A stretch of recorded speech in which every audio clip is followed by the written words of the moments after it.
Hello, my friend. Today, we delve into a story of unforeseen consequences, a tale of how decisions made centuries ago have unleashed an ecological war that is still being waged on two separate continents. It is a story of how a handful of animals, brought to new lands by humans for food and sport, escaped our control and multiplied into devastating plagues. We will explore the intricate, high-tech battle against the feral boar in the American South, and then journey to Australia to witness the century-long struggle against an even faster-spreading invader. This is the story of what happens when introduced species become an unstoppable force of nature. Our first chapter unfolds across the United States, where a ghost of Europe now roams. The wild boar is not native to the Americas. They were first introduced by Spanish explorers in the 15th century, with subsequent introductions of European and Russian boars in the 1890s for adventurous hunters. Inevitably, some escaped. In the wild, they thrived, adapted, and reproduced at an astonishing rate. Today, their population has exploded to over 8 million, spreading across 39 states. They have become one of the most destructive invasive species on the continent, causing an estimated $2.5 billion in damages annually. They tear through farmland like living rototillers, transmit over 30 types of diseases to livestock, compete with native wildlife like deer and turkey, and have even been known to attack humans. In response, a sophisticated and patient war is being waged by farmers and trappers, a true battle of wits against a clever and wary adversary. The first step is reconnaissance. A trapper acts like a detective, scouting riverbeds and forest edges for the telltale signs of boar activity. The small trails cutting through brush, the large, muddy footprints from their wallowing, and the deep, continuous rooting marks left by their powerful snouts. Once a prime location is found, the long deception begins. This is the pre-baiting phase, a process of earning the herd's trust. The trapper scatters bait, fermented corn is a favorite, to attract the boars and accustoms them to the food source.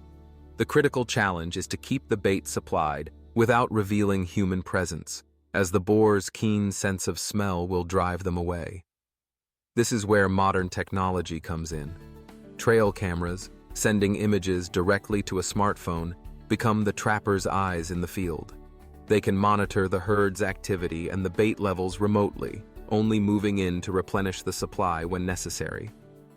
This conditioning period can last 1 to 2 weeks, a crucial investment of time to ensure even the most trap-shy boar feels safe. When the camera confirms the entire herd is feeding regularly, the trap is set. For large herds, this is often a large circular corral trap with walls at least 5 feet high. Initially, the gate is left open, allowing the boars to enter and exit freely, becoming comfortable with the structure. After several nights of peaceful feeding inside the trap, the trigger is finally set. Modern smart traps, costing upwards of $7,500, can be activated remotely. The trapper waits, watching the live feed on their phone, until the entire herd is deep inside the trap. With the press of a button, the gate slams shut. The aftermath is swift and clinical. The trapped animals are dispatched humanely, and trappers wear gloves to protect against the numerous diseases and parasites the boars carry.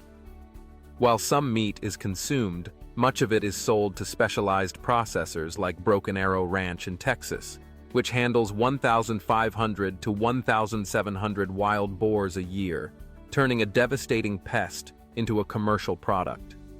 While American farmers wage this strategic war against an 8 million-strong invader, another continent is grappling with an even older and faster-spreading ecological disaster, born from a seemingly harmless gift.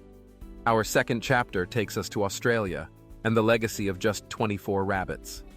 In 1859, a British settler named Thomas Austin released 24 European wild rabbits onto his property for the simple pleasure of hunting.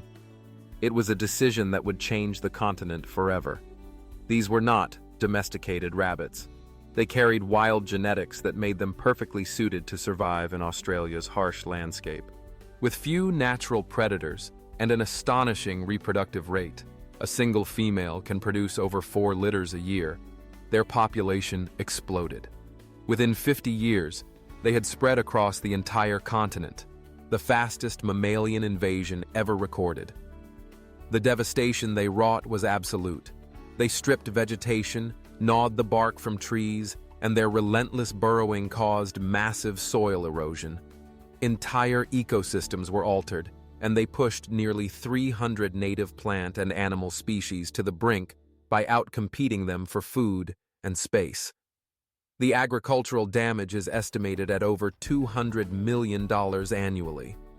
Australia's response has been a desperate, century-long war of escalation.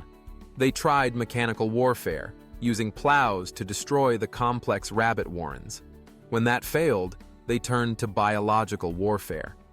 In the 1950s, the government released the myxoma virus, which initially wiped out 99% of the rabbit population.